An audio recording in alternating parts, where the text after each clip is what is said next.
नमस्कार. भारताचा राजकीय इतिहास या युट्यूब चॅनलवर आपले स्वागत आहे. माझे नाव गिरीश खरे आणि आपण या चॅनलवरती भारताला स्वातंत्र्य मिळाल्यापासून आतापर्यंतच्या काळात घडलेल्या काही महत्वाच्या राजकीय घडामोडींचा परामर्श घेणार आहोत. आणि ते करताना एकामागोमाग एक, याच्यानंतर ते झालं, त्याच्यानंतर ते झालं, अशा पद्धतीचा परामर्श न घेता आत्ताच्या काळात काही महत्वाच्या घटना घडल्या असतील तर त्याचा पूर्वीच्या काळातील घडलेल्या घटनांशी काही संबंध होता का, आणि त्यांच्यात काही सांगड घालता येईल का, त्यांच्यात काही साम्य दाखवता येईल का, अशा प्रकारचा परामर्श आपण या युट्यूब चॅनल मधून घेणार आहोत. तर आपण मागच्या व्हिडिओमध्ये बघितलंच होतं की 1 सप्टेंबर 1956 रोजी भारत सरकारने LIC ची स्थापना केली. पूर्ण भारतातील विमा कंपन्या, खाजगी विमा कंपन्यांचं अस्तित्व संपुष्टात आलं. विमा कंपन्यांचं राष्ट्रीयकरण झालं, विमा उद्योगाचं राष्ट्रीयकरण झालं आणि त्यातून LIC आणि GIC ची स्थापना 1 सप्टेंबर 1956 रोजी झाली. आता मागच्या व्हिडिओमध्ये मी तुम्हाला सांगितलंच होतं की LIC ची स्थापना झाल्यानंतर एका वर्षाच्या आत मोठं भ्रष्टाचाराचं प्रकरण उघडकीला आलं होतं. आता मी मोठं भ्रष्टाचाराचं प्रकरण म्हणतोय म्हणजे मोठं, म्हणजे आता दुर्दैवाने असं झालेलं आहे की मोठं भ्रष्टाचाराचं प्रकरण म्हणजे हजारो कोटी, 1 लाख कोटीपेक्षा जास्त. अगदी तितक्या मोठ्या प्रमाणावरती अर्थात तो आकडा त्यावेळेला नव्हता, कारण आपण 1957 सालची गोष्ट करत आहोत. तर त्यावेळेला हा जो भ्रष्टाचाराचा आकडा होता तो 1,24,00,000, म्हणजे आता तर हा आकडा एकदम किरकोळ वाटेल अशा प्रकारचा होता.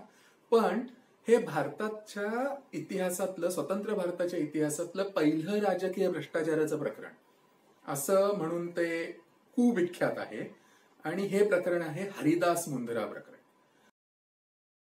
तर आता हे नक्की प्रकरण काय आहे हे आपण या व्हिडिओमधून बघणार आहोत. मुंबईला भायखळ्याला JJ हॉस्पिटल जवळ एक रिचर्डसन क्रुडास म्हणून एक बंद पडलेली कंपनी आपण सगळ्यांनीच कधी ना कधी जाता येता बघितलेली असेल. तर आता त्या कंपनीच्या आवारामध्ये एक लग्नाचा हॉल झालाय आणि कोविड काळामध्ये तिथे एक क्वारंटीन फॅसिलिटी सुद्धा तयार करण्यात आलेली होती. तर ही जी रिचर्डसन क्रुडास ही जी कंपनी होती ही हरिदास मुंद्रा यांच्या मालकीची होती. आता हरिदास मुंद्रा हे एक आघाडीचे उद्योजक होते आणि त्यांच्या मालकीच्या बऱ्याच कंपन्या देशामध्ये होत्या. आणि त्याच्यामध्ये एक कंपनी होती ओस्लर लॅम्प्स. त्याच्यानंतर एक ब्रिटिश इंडिया कॉर्पोरेशन नावाची कंपनी त्यांच्या मालकीची होती. तसेच स्मिथ स्टेनस्ट्रीट नावाची कंपनी होती. तर अशा बऱ्याच वेगवेगळ्या प्रकारच्या कंपन्या त्यांच्या मालकीच्या होत्या. आणि झालं असं की जून 1957 मध्ये, म्हणजे LIC ची स्थापना झाल्यानंतर 1 वर्षाच्या आत LIC ने या हरिदास मुंद्रांच्या मालकीच्या 6 कंपन्यांचे शेअर्स चढ्या भावाने खरेदी केले. आता कोणाला असा प्रश्न पडेल की LIC कोणत्याही कंपनीचे शेअर्स खरेदी का करेल?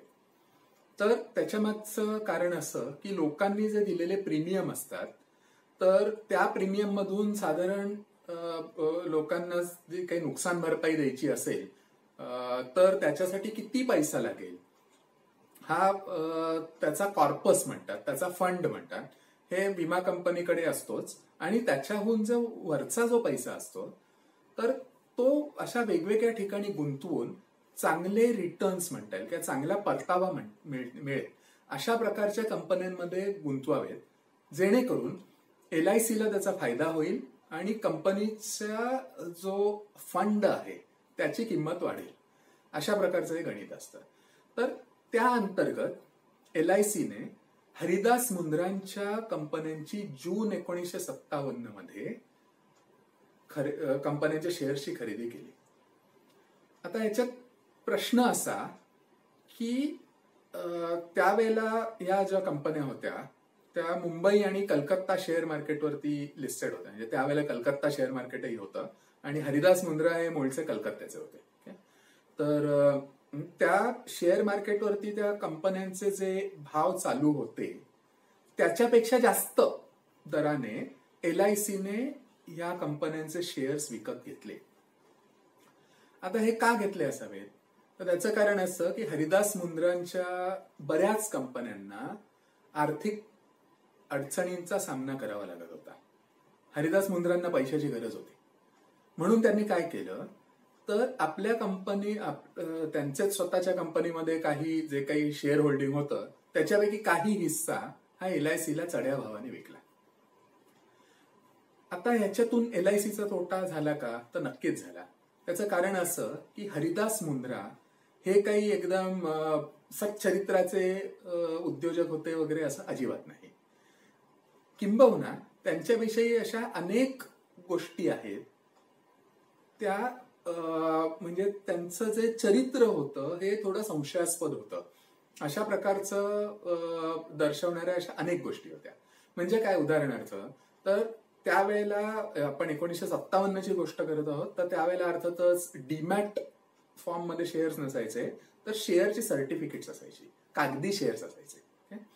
तर असे आपल्याच कंपनीचे शेअर्स, ओसलर लॅम्प ही त्यांची कंपनी होती, तर आपल्याच कंपनीचे काही डुप्लिकेट शेअर शेअर सर्टिफिकेट त्यांनी छापले आणि त्या डुप्लिकेट शेअर सर्टिफिकेटच्या आधारावरती त्यांनी बँकांकडनं कर्जाऊ पैसे उभे केले होते की हे माझ्याकडचे शेअर्स आहेत, हे मी तुमच्याकडे तारण ठेवतोय आणि त्या बदल्यात तुम्ही मला कर्ज द्या. अशा पद्धतीचा हा व्यवहार होता. तर त्याच्यासाठी त्यांनी ते डुप्लिकेट शेअर्स बनवलेले होते आणि त्याबद्दल शेअर मार्केटने त्यांना दंडही केलेला होता. तसेच ओसलर लॅम्प कंपनीमध्ये त्यांनी पैशाची अफरातफर केलेली होती आणि जवळपास 6 लाख रुपये त्या काळचे 57 सालचे, 57च्या आधीचेच हे त्यांनी कंपनीतून अवैधपणे स्वतःच्या खिशात टाकलेले होते. तर हे जे प्रकरण होतं हे मुंबई उच्च न्यायालयात गेलेलं होतं आणि त्यावेळेचे मुंबई उच्च न्यायालयाचे न्यायाधीश होते चिमणलाल मोतीलाल म्हणून जे न्यायाधीश होते. त्यांनी या हरिदास मुंद्रांवरती कडक शब्दात ताशेरे ओढले होते की हे नक्की काय चाललंय आणि त्यांना मग जी काही कायद्याप्रमाणे जी काही कारवाई असेल, दंड असेल, जे काय असेल ते झालेलं होतं.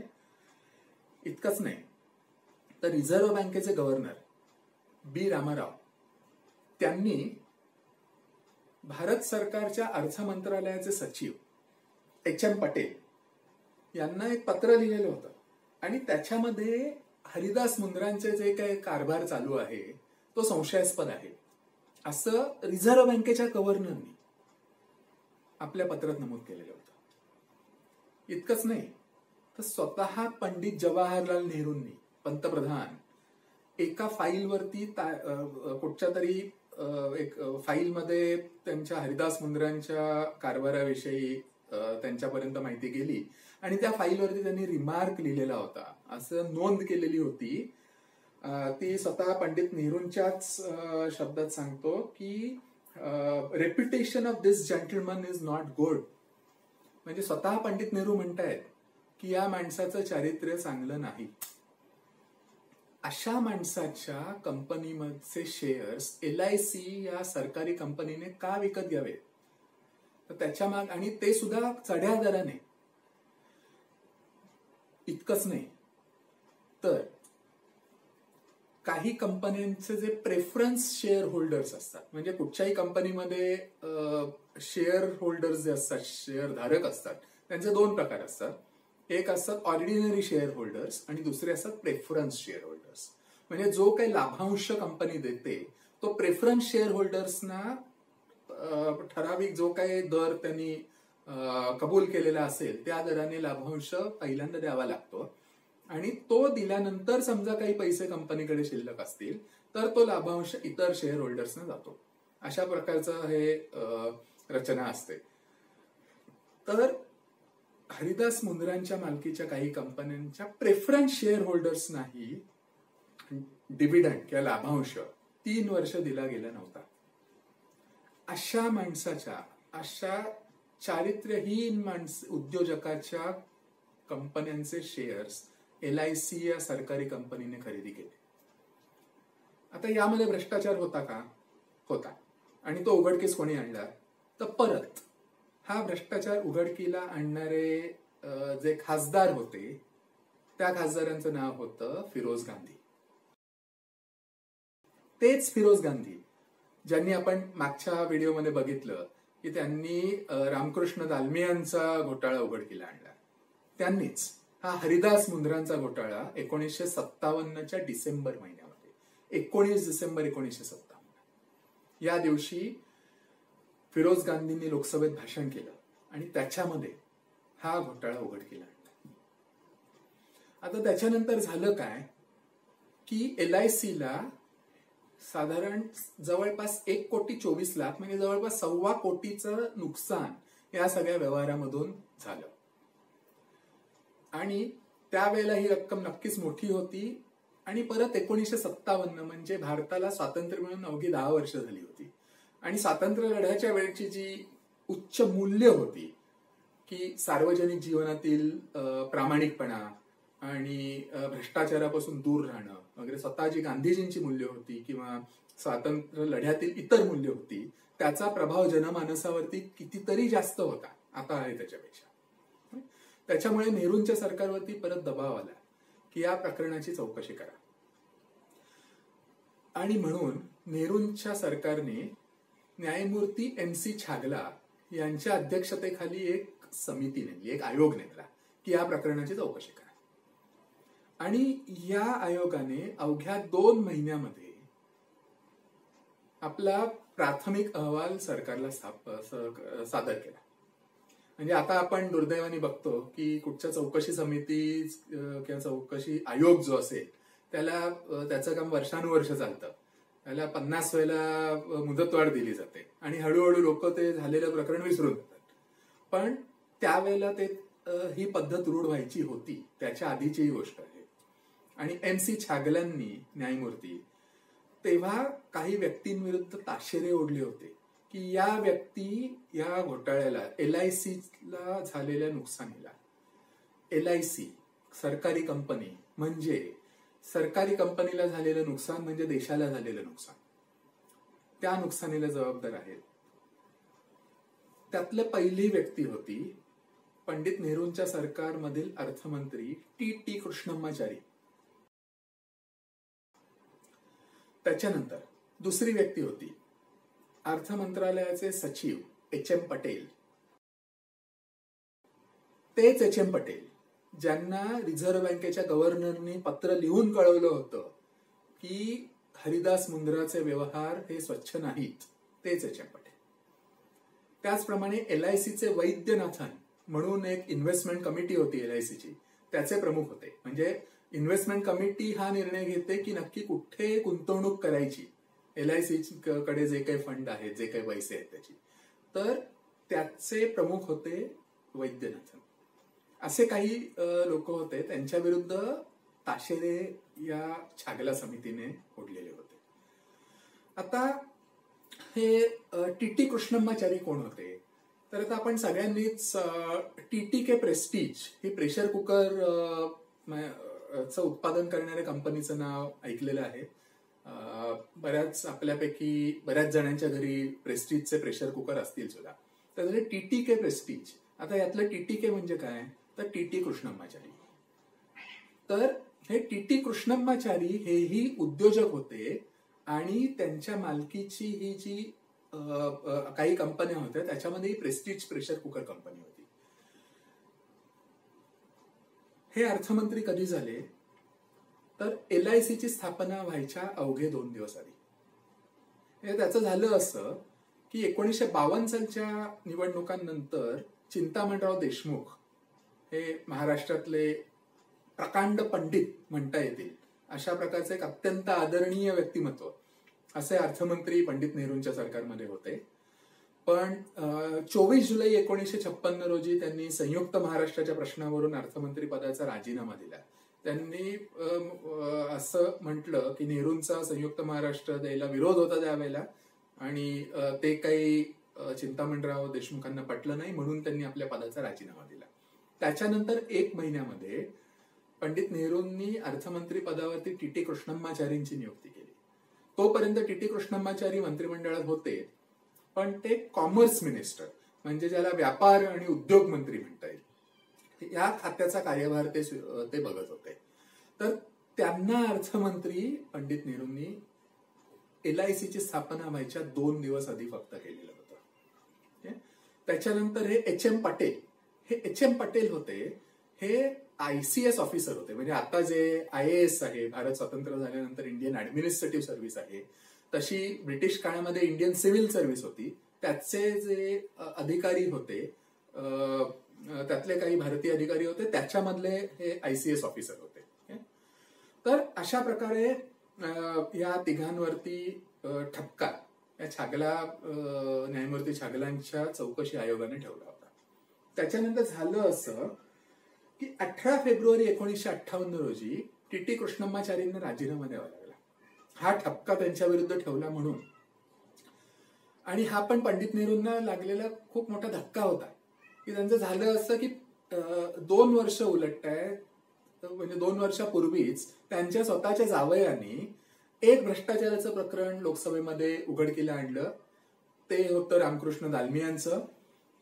आणि ते रामकृष्ण दालमिया सुद्धा त्यावेळेला काँग्रेस पक्षाच्या थोडेसे जवळचे होते. आणि ते होतंय नव्हतंय तोच 2 वर्षामध्ये पंडित नेहरूंच्या सरकारमधील अर्थमंत्र्याला राजीनामा द्यावा लागला होता, टीटी कृष्णम्माचारी.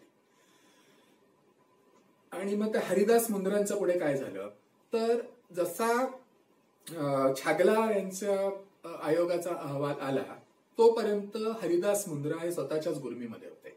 म्हणजे आपल्याला कोण काय करतो, कोणाची हिंमत आहे मला हात लावायची, अशा प्रकारची एक त्यांची गुरमी होती.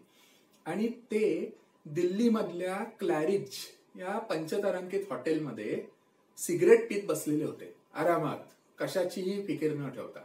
तिथे जाऊन त्यांना पोलिसांनी अटक केली आणि त्यांच्यावरती रीतसर खटला चालवण्यात आला आणि 1962 मध्ये त्यांना शिक्षाही करण्यात आली. आणि बरं, मग ह्या इतरांचं काय झालं, टीटी कृष्णम्माचारींचं काय झालं तर टीटी कृष्णम्माचारींना 1962 मध्ये पंडित नेहरूंनी परत एकदा आपल्या मंत्रिमंडळामध्ये घेतलं. सुरुवातीला बिनखात्याचे मंत्री म्हणून घेतलं आणि 1963 मध्ये परत एकदा तेच टीटी कृष्णम्माचारी अर्थमंत्री झाले. इतकंच नाही तर 1964 मध्ये पंडित नेहरूंचं निधन झाल्यानंतर लालबहादूर शास्त्री पंतप्रधान झाले होते. आणि आपण सर्वच लालबहादूर शास्त्रींना सार्वजनिक जीवनातील शुद्धतेचे आणि शुचितेचे आदर्श मानतो. त्यांच्या मंत्रिमंडळामध्ये सुद्धा टीटी कृष्णम्माचारी होते, हे विसरून चालायचं नाही. एच.एम. पटेलांचं काय झालं तर एच.एम. पटेल यांना पुढे जे छागला समितीने त्यांच्यावरती ठपका ठेवलेला होता त्याच्यानंतर अधिक खोलात या प्रकरणाची चौकशी करायला पंडित नेहरूंच्या सरकारने विवियन बोस म्हणून एक दुसरे निवृत्त न्यायाधीश होते, त्यांच्या अध्यक्षतेखाली समिती नेमली. आणि त्या समितीला एच.एम. पटेल यांच्यावरती ठपका ठेवता येईल किंवा त्यांना दोषी धरता येईल अशा प्रकारचा त्यांच्याकडे काही पुरावा सापडला नाही. त्याच्यामुळे एच.एम. पटेल सुटले त्याच्यातून.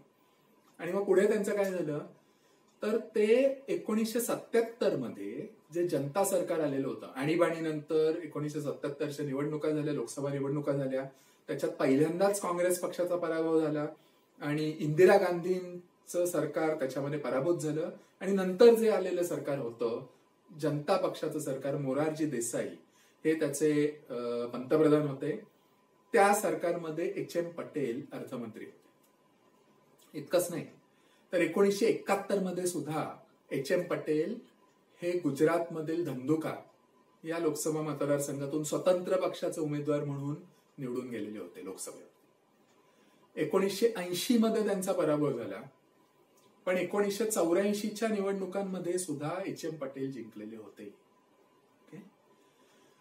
तर हे अशा प्रकारचं म्हणजे एक आपल्याला बघता येईल की या प्रकरणामध्ये सुरुवातीला ज्यांच्यावर जे ठपका ठेवलेला होता ते टीटी कृष्णम्माचारी आणि एच.एम. पटेल दोघेही नंतरच्या काळात अर्थमंत्री झाले आणि हरिदास मुंद्रा मात्र तुरुंगात गेले. तर असं हे भारताच्या राजकीय इतिहासातलं पहिलं भ्रष्टाचाराचं प्रकरण होतं, ज्या प्रकरणामध्ये कोणा महत्वाच्या व्यक्तीला राजीनामा द्यावा लागला होता आणि ते होते अर्थमंत्री टी कृष्णमाचारी. आता हा व्हिडिओ तुम्हाला आवडला असेल तर तुमच्या काही प्रतिक्रिया असतील किंवा काही अभिप्राय असतील तर ते जरूर खाली कमेंट सेक्शन मध्ये नमूद करावे ती विनंती. कारण मी या युट्यूबच्या दुनियेला तसा नवीन आहे, नव्यानेच व्हिडिओ बनवायला लागलेलो आहे. त्याच्यामुळे जर का आपले अभिप्राय आले, आपल्या काही सूचना आल्या तर त्या सूचनांचा अंतर्भाव मला माझ्या यापुढील व्हिडिओजमध्ये करता येईल. धन्यवाद.